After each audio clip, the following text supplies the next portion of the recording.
All right, so here's some of that homework that's due this coming Wednesday. Remember, there's no school on Monday. All right, so what we want to do is find some accelerations here, point A on that wheel. So the approach there is going to be to work through O,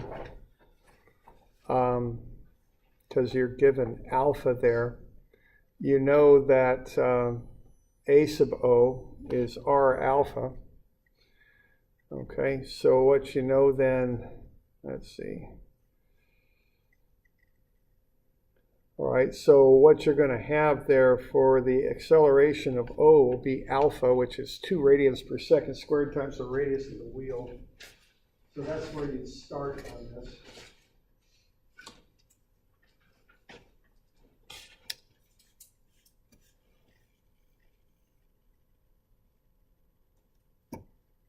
So you're given alpha and you got the wheel radius. So there you go. So there's the acceleration of the center of the wheel. And that's kind of the point that I would reference, my reference point, you might say, for the entire wheel.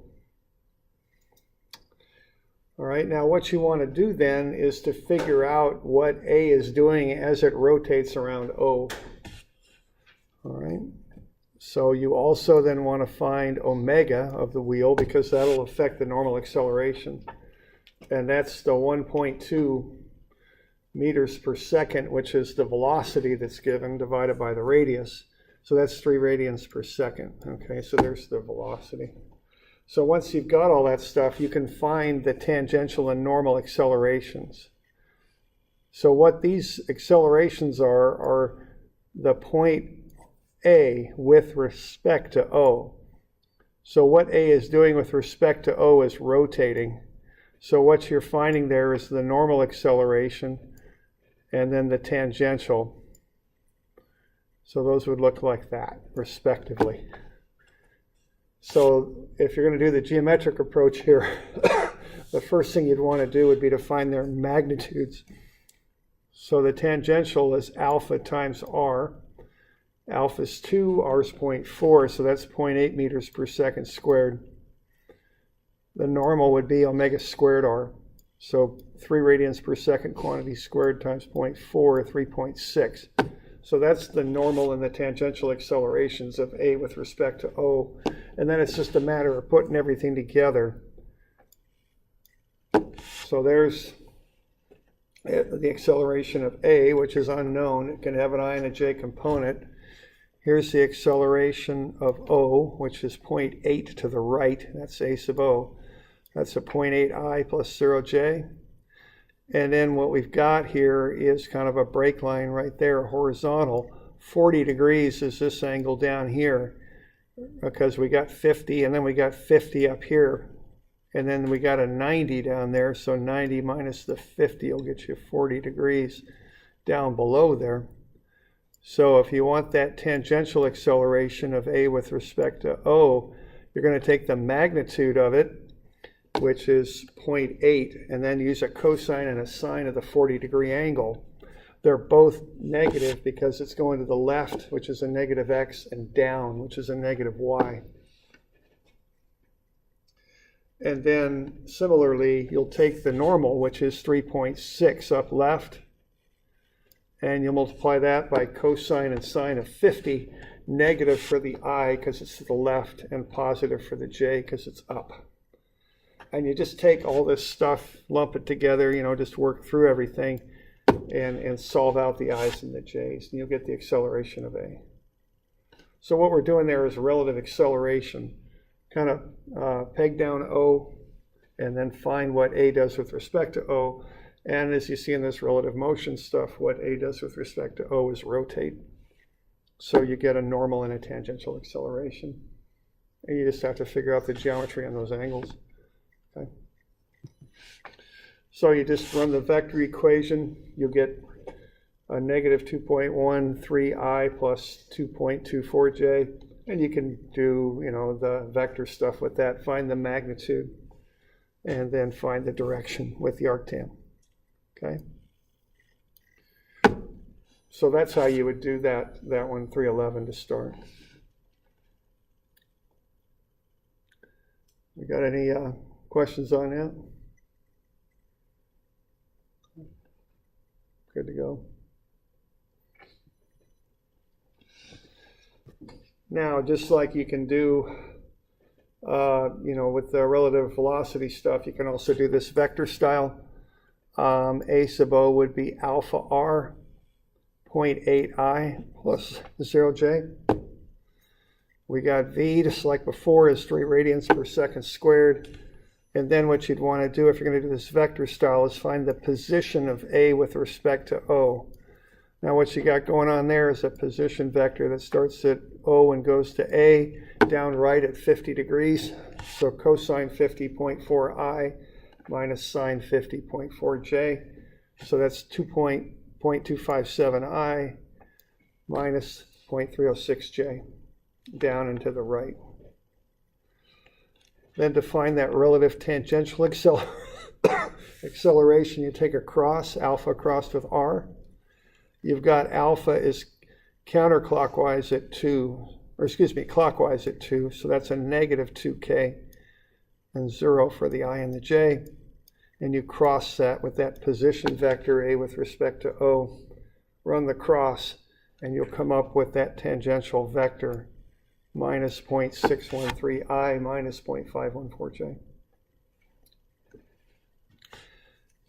And then the normal acceleration will be negative omega squared times the position vector. Remember, the negative goes outside the parentheses, so you don't square the negative just comes along. Omega is 3, so square that, you'll get 9, and you multiply that by the position vector. And that'll get you the normal acceleration. And then once again, you just throw everything into that big vector equation and solve. And that's about what's going on with that, okay? So to find the tangential acceleration, you just do a cross, alpha with r. To me, it's very analogous with velocity. Omega cross r, it's the same sort of thing, except you're doing alpha cross r. The normal acceleration is a little different in that you do minus omega squared times the position vector. So what you're doing there is you're basically taking the position vector and going the other direction. Okay, that's what the negative does. And then you're finding the magnitude by going omega squared times r. Okay. So you could do this problem either way. It's up to you. Whichever way you prefer is fine.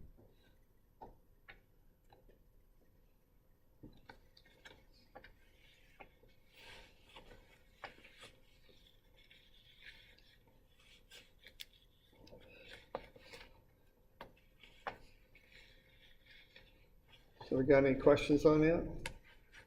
Okay. We're good.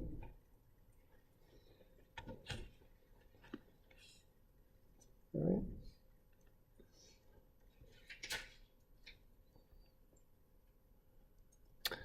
Okay, so that's the first one. Now the second one is a linkage problem, and it gets a little bit more involved. Okay, so to finish that vector thing off, it's just like the other, doing it geometrically. You add everything up and get the a sub a, and then square root of sum of the squares gets you the magnitude. Arctan will get you the angle, same deal. Okay, and that's the same slide as I did for the geometric. I just copied it over because it's the exact same process. Okay. All right. Now the 312, I've got this labeled 313, but it's not, it's 312. What's going on there? We want to find the acceleration of the collar. Now we're given that omega OA is 0.018 radians per second, as shown there. And we've got alpha is 0.07 radians per second squared. So those are given. You'd also want to find the angular velocity of AB. So to do that, you might well need to do pretty much a whole relative velocity process there.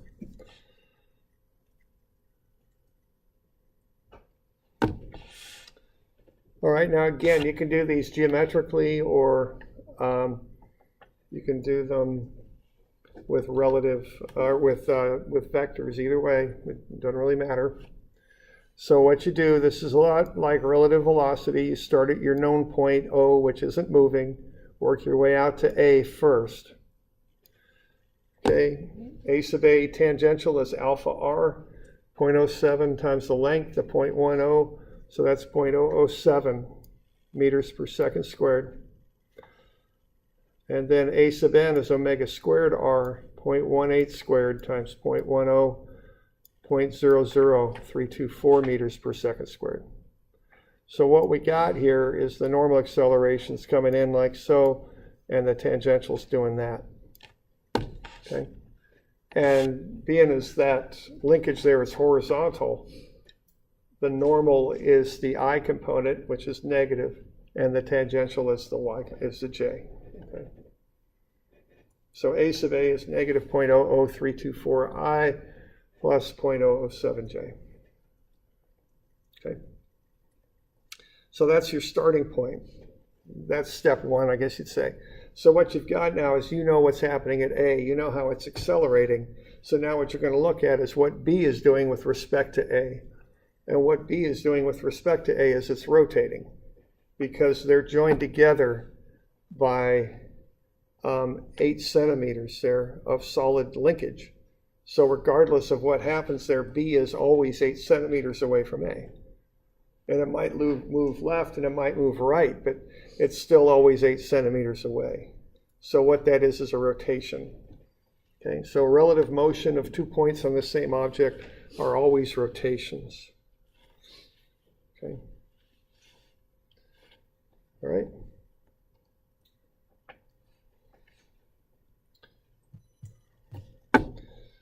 All right, so now to find the relative motion there, you're going to take alpha times r. So what you're going to do there, you're going to work with alpha, omega, and r. Now, I gave you what omega is. Omega b with respect to a is 0.45. Now, if you weren't given that, you could just run through a relative velocity analysis and figure that out, because that's part of doing relative velocity, is finding that omega. But I did give it to you, so we're pretty good with that, okay? All right, so now you just kind of work on through this stuff, and what we've got here is that the tangential relative acceleration is alpha times r. 0.08 is alpha, or excuse me, is r. It's 8 centimeters long. You don't know alpha, so that's an unknown. Now you assume one direction or the other. Now this is a relative acceleration, so again, it's caused by rotation, so that's a right angle right there.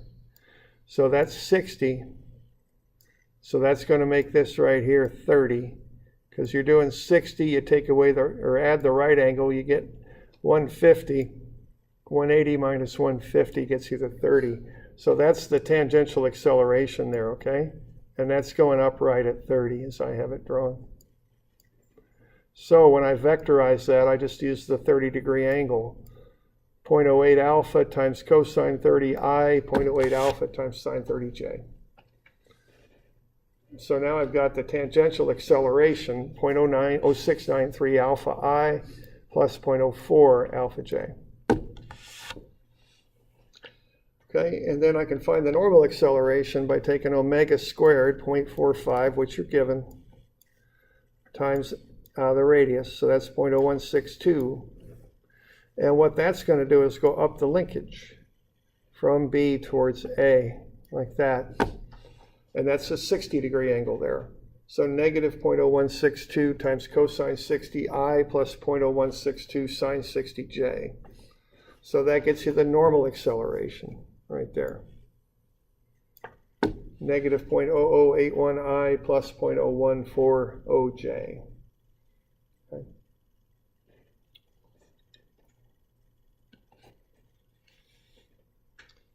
So we doing all right with that?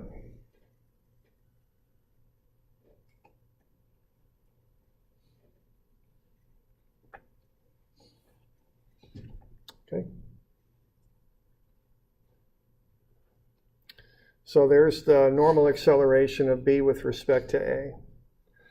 So now you've got all the pieces. You've got the acceleration of A, and you've got the two expressions for the relative accelerations, the normal and the tangential. So you just put them together in one big equation.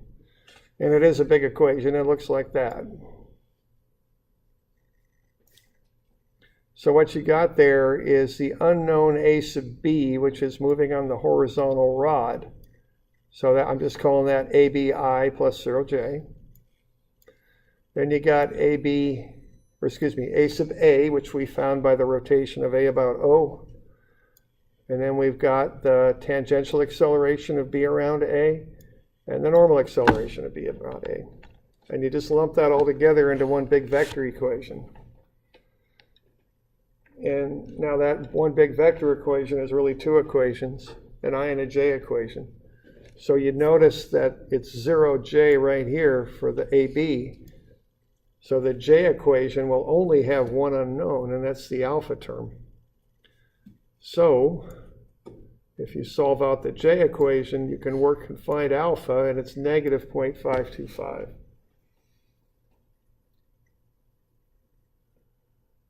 So that's alpha. I got a negative value for alpha, so then I pull out all the i's, and I take that negative alpha, and I just pop it right in there like so. And then I pull out all the i's. I get AB is negative 0.00324 plus 0.0693 times that alpha, which is negative 0.525, negative 0.0081. And I can solve for AB. It's a negative 0.0477. So it doesn't go to the right, it goes to the left. Okay. So this is a lot like relative velocity, with the one exception that you've got two components of the relative motion.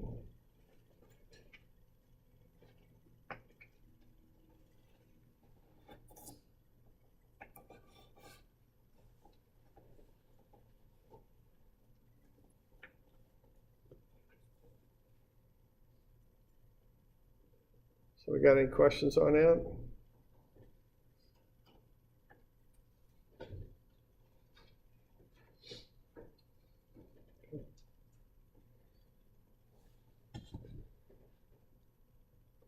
Right. Now, once again, you can do this vector style if you want. So what you're going to do then is, when you find the accelerations, you use a cross product for the tangential and negative omega squared r for the normal. So you got to find these position vectors. So r, what you're doing, you're finding the vector that goes from O to A, and that's just 0.1i. It's plus 0j. You take that and you cross alpha with it, so it's alpha crossed r to get the tangential acceleration. Alpha, as was given, is a counterclockwise 0.07, so that's 0.07 crossed with 0.100. So that gets you the tangential acceleration, 0i plus 0.007j. And then the normal acceleration is negative omega squared r.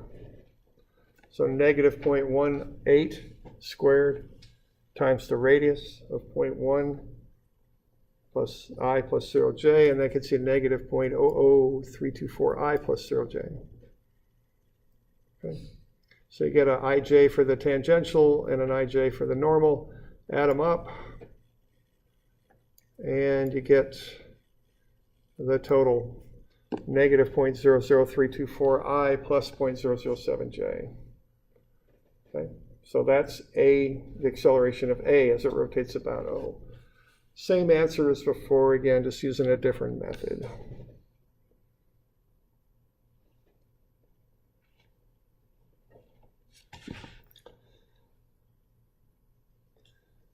Questions on that? Okay. Now, once you got that, you just go from A to B. Okay, and it's, same drill. I mean, really, it takes a while to figure this stuff out, just conceptually figuring out what the heck's going on with it. But once you do, it's kind of mechanical in how you do it. It's the same way every time. So what you're going to find there as you look at the acceleration of b with respect to a, that's what you're going to use next, because now we got the acceleration of a. So if we want the acceleration of b with respect to a, what we got to do is find a position vector from a to b, okay? So that's the next deal on that. All right, so that's going to be, we got a 60-degree angle down right, so cosine 60, the length is 0.08i minus sine 60, 0.08j, so that's 0.04i minus 0.0693j. And then you want the two components of the relative acceleration. You want the tangential and the normal. Tangential, you just do a cross, 0, 0 alpha, 0.04, negative 0.06930. And you come up with this expression here. That's the tangential acceleration of b with respect to a. And then for the normal, you take negative omega squared times the position vector, and that gets you the normal acceleration.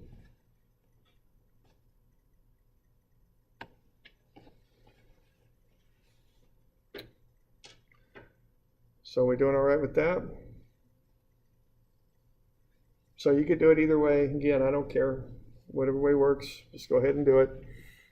They use vectors a lot at OSU, I know that. I tend to do it geometrically, but again, just find whatever works for you and do it. I would never tell you how to do something like this on a test. I just tell you to find the answer. I don't care. However you do it, it's fine. Okay. So you get both the normal and tangential relative accelerations. And then just like before, you pop them into that vector relationship. And then you use, and when you're doing that vector relationship, I've set all these homework problems that we've been doing up so that the rod is either vertical or horizontal. So when I do that, what I'm doing is I'm making that solution a little easier, because what's going on there, when you've got these vector equations, there are two equations really, kind of compiled into one, an I and a j. And I make it so one of them zeroes out for a sub b there. So that way you use the one that zeroes out to find alpha. Then once you got alpha, you use the other one to find a sub b, okay? I mean, I always set them up that way because, you guys got enough going on, okay? But next year, they won't do that, but it's okay. You just use your calculator or your MATLAB or whatever and solve two equations and two unknowns and solve it out, yeah. I was thinking, if you have something on a diagonal, like B is right now, couldn't you tilt your axis? Yeah, you could. Yeah, you'd have to, you could do that for sure. So yeah, the comment is if that rod was doing that, you could just create that as your new axis. Yeah, you could. Some of these angles might get a little tricky in there to figure out, but you could do it, sure. The other thing, or if you can work your solver, or if you can work. That would probably be easier. Yeah, it might be, because, and I get a little nervous when I start doing this geometry. Basic geometry I can handle. This angle I'd probably feel pretty good about, but I'd double check whatever I got for that one. I don't know. It's probably not a big deal, but I'd be a little careful with it. Just be dang sure you got the right angles. Okay. But either way, okay. And so you just pop it into a vector equation. And again, what I was just saying there, see with the rod horizontal, J 0, so you can use the J equation where the unknown AB doesn't enter in, you can solve for alpha. And then once you got alpha, you can use the known alpha now and use the I equation to find AB. That's the exact same slide as I had up before. All right.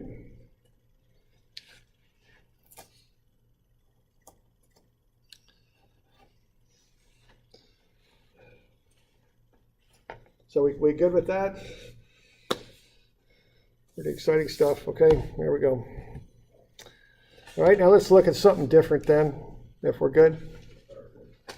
And what we want to look at here now is rotation. Hold on, did I, let's see.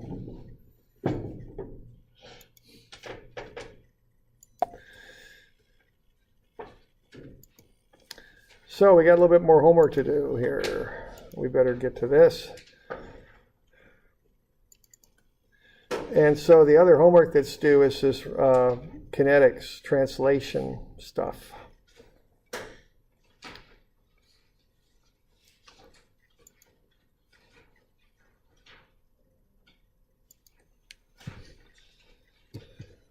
So it's this one here.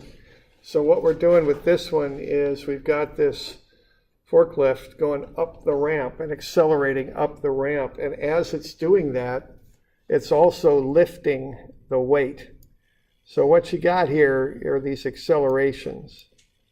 I'll mark them in red. So you're going to have to deal with these accelerations. The only one that's unknown is this one. And what you want to do is find how quickly you can accelerate that thing upwards before the forklift tips. Okay. Now remember, when things tip, they tip the opposite direction from the way they accelerate, because they get kind of thrown on the back wheel, relatively speaking to the motion, and that'll make them tip.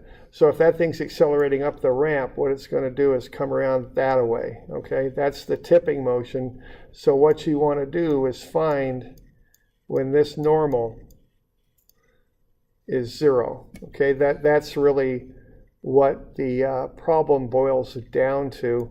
So you want to find the maximum acceleration before it tips. The practical implications of that are you want to find the maximum acceleration before Fn here equals 0. So you want to solve for Fn being 0. And I think I put a B on that if I'm not mistaken, just to give it a name. So you're going to set that to 0. And this is B. And that's A. Okay, so there you go. So that's kind of the deal on this one. Now you've also got the FNA here, or you could call it RNA for reaction or whatever the heck you want to call it. And you've also got friction going on here. That's what pushes the thing up the ramp. So what all this stuff leads you to is the fact that to solve this, you've pretty much, at least efficiently, you've pretty much got to take a moment about the bottom of the wheel there. That's the way to solve that thing. Because when you do that, FNB you're setting to 0, so it will not enter in. And FNA will not enter in either because you're taking moments about A, so there's no moment arm for that. So the only unknown you're going to have is the acceleration of that box as it comes up and around. Okay? So that's the approach on this thing. And this is pretty kind of cookbook stuff. I mean, when you're doing these translational tipping reaction type problems, take a moment about the wheel that has a reaction on it. You know, that's normally what you do on these. Okay? So that's kind of what I'm thinking about when I'm doing that. That's kind of the pertinent points. Now, of course, there's also going to be the weights associated with this. And what I would do, I would break those weights up into components, and I think I've already got them over there. I kind of did some of that just to show you how that would go. So the reason I'm doing it this way is I've got, I'm going to set up axes along the ramp here. That's the easiest way to do this, I think. Okay. So that's what's up. So it's just a matter, once you get this idea down, that's how you solve this thing. It's just a matter of compiling everything so you can get it all figured out. Okay. So what you're going to do, and I've got that free body diagram drawn there, you'll notice the accelerations up the ramp are 0.3. You'll notice that the components of weight are shown there. I did the trigonometry with the ramp angle at 20 to get the weight broken up into components perpendicular and normal to the ramp. And I've got RB as 0 over there on the right. Instead of FR, I've just got RB and RA. And I'm taking moments about point A. Now, the one thing I would point out to you here is be a little careful on this.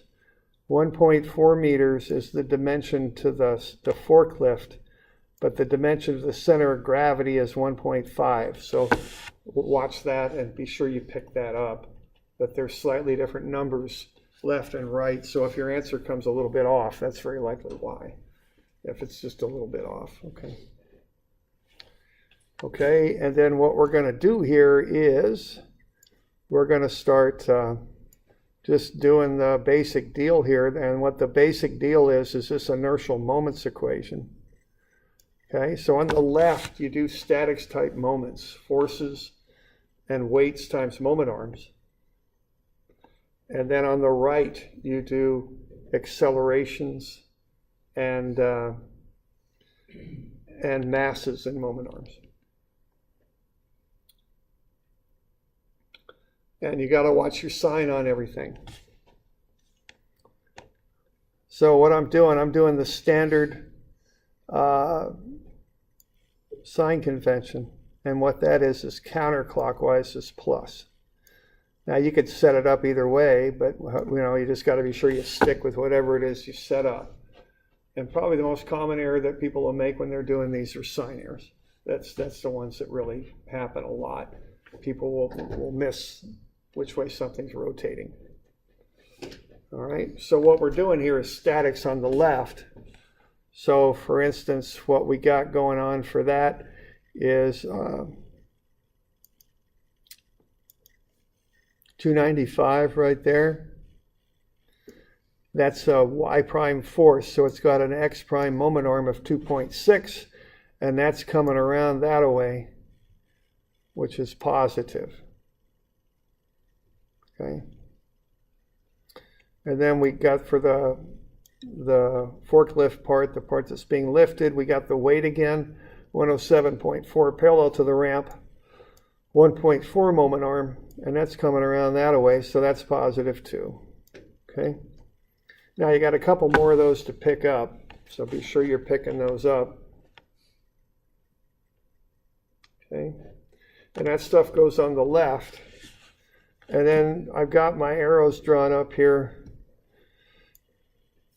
So what do I got going on here? I've got 32, which is the mass of the forklift part. I've got its acceleration up, and I've got a 2.6 meter moment arm to that. But this is coming around that way, which is clockwise. So that gets a negative on it, and that's on the right side of the equation. And then you got 32 kilograms times 0.3 meters per second squared times 1.4 meters. That's the dimension on the front still. What that is right here. That's coming this way. Counterclockwise again, so that's a positive. Okay? Yeah, you got one more of these, and you got two of these. I'll let you fill those in. But that's the basic drill for solving these things out, okay? Watch your signs. That's probably the most common error that people make on these things, are the signs. And the other thing is, on this particular problem, I've used this before, and I remember people, they don't pick up that 1.5. They use the 1.4, and then they get a little bit of an error in there, and they can't figure out why. Okay? This might be another thing that's handy to make a table for. Yeah, maybe, I've had people do it. I find it hard to follow a table for moments, though. I had somebody doing that, and it was just tough for me to put it together. I don't know why. Visually, I just had a hard time. But yeah, you do notice that, and I know I keep harping on you about this, but it's worth doing. I mean, see how all that stuff's just lined out? Got all the components on there, got all the moment arms on there. Everything's ready to go. So when I do that equation, I just plug it in, okay? And I make so many few errors when I do that. It's worthwhile doing, okay?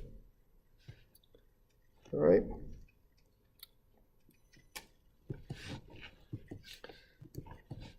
Now the next one's kind of goofy, but we got this high-powered vehicle with two front wheels and a sail. Okay, I figured I'd have to put a sail on this one. And actually, there's oil tankers that have sails on them now. They're not canvas sails, they're mechanical sails, and they pop up and they pick up, they use wind power to drive those, or maybe they're cargo ships. I don't know if they're oil tankers or cargo ships, but those big ships across the Pacific Ocean. Those things use a heck of a lot of energy. Someone was telling me it's just this huge amount of greenhouse gases come from those things. Anything and they're so massive. Anything they can do to pick up some inertia, they'll do. So I saw one that actually had mechanical sails that would come up. There's mass, and the sails will unfurl, and they're not canvas, so I think they're metallic. I think pretty weird, but they're doing that. Okay, so same deal on this, same idea. Okay, so that is the standard drill on this stuff. So when you're doing the final and all that, remember that these things have a standard way to approach them. There's no imagination applied to these things. You just do it, do what you're supposed to do on these. Okay, so what you do on this thing is, you make a free body diagram. We got a weight. We've got the reactions at A and B. We've got the acceleration at the center of gravity, and then we got that force up top there, okay? So that's the stuff that you got.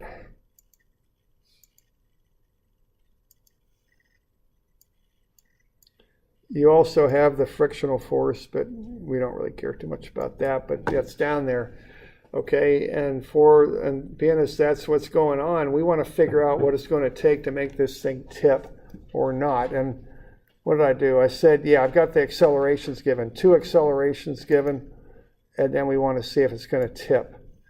Okay, tipping is this. Okay, it's going to tip over that way, right? Because it's accelerating to the right, tips left. That's how that goes. Now, tipping involves this reaction. So what you want to do on this is take moments about A. That's what you want to do. That way it allows you to solve for B, which is what you want to know. Okay? So it's just a matter of getting an equation set up for that thing to investigate reaction at B given the 2 different accelerations that you're given. Okay? So you want to find the mass. Remember, in the English system, that's in slugs. So weight divided by 32.2 gravity gets you slugs. And then once you've got that, what you start to do is just set up a moment equation, okay?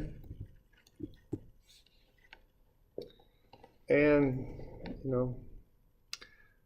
I'll just say it again, static stuff on the left, dynamic stuff on the right. So the weights and forces on the left, and the masses and weights and masses and accelerations on the right. Okay? Your basic equation looks like this. AGY is 0. There's nothing accelerating in the y direction. Alpha is 0, of course. So you get sum of MA is MAGXY bar.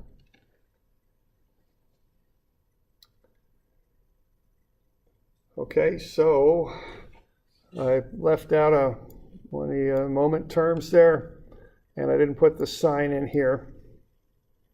Looks like I'm calling counterclockwise positive, so I'm just using the standard static sign convention on that. So you see that 280 pounds with a 3.7 moment arm, and that'll come around that away positive. We got a question on this stuff? Yeah, why do you have a 2? Well, okay, the 2 is somewhat arbitrary, but the reason I'm putting a 2 in there is this is it's like a wheel, it's like a car with 2 front wheels and 2 back. Yeah. So I'm accounting for the fact that there's 2 back wheels. I'm finding the reaction on each wheel, which you may not actually need to do. I mean, I don't know, it's kind of a, judgment call whether to do that or not. I did that. I put the 2 in there on account of the 2 back wheels. Okay.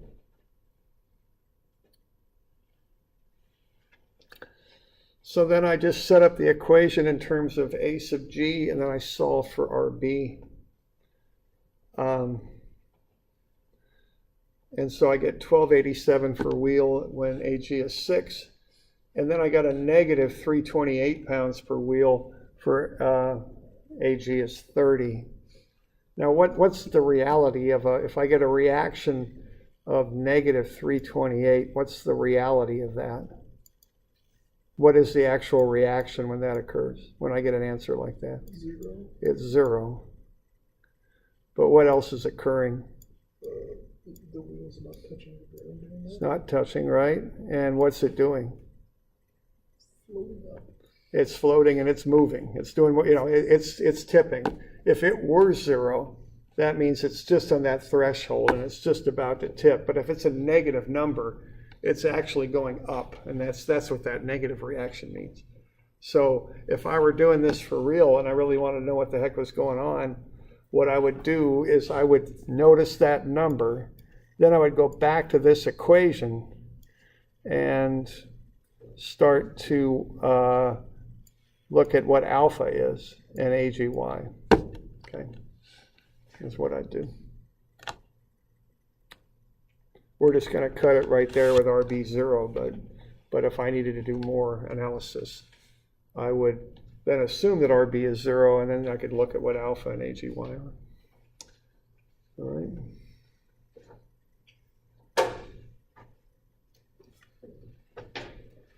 Cool. So we okay with that stuff? All right. Well, there you go. Good. Okay, we're good, all right.